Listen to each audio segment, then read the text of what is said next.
Yan the group 2 and for the class for the group 2 and ito yung nagawa namin intention sa... Text to voices. So yung pangalan ng invention namin is ano?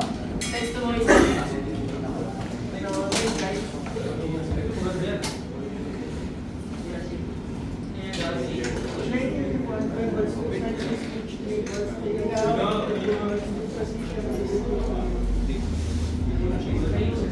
Louder po guys, louder po.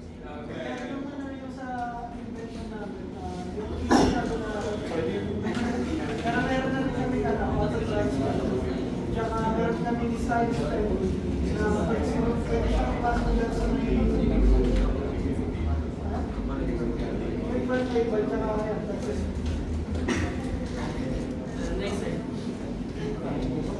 Next feature is voice command with table. With this feature, let's control the uniform table with comment commands. Use the navigate and edit text and speech.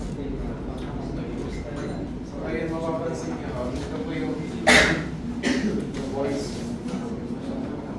So ito po yung kagaling yung sound ng babasahin na sa tablets. Tapos auto-translate, pwede rin po yan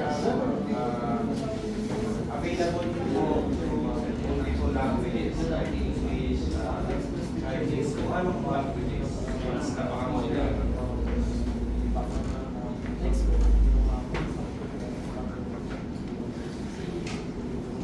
This feature is auto-translate with the help of auto-translate that is used for able to read to the text.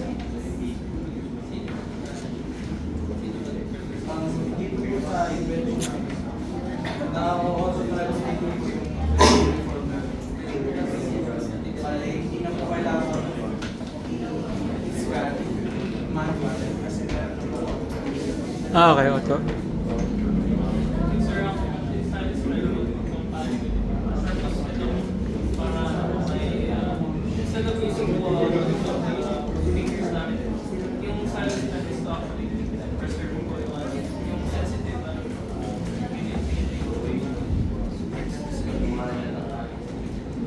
That's it.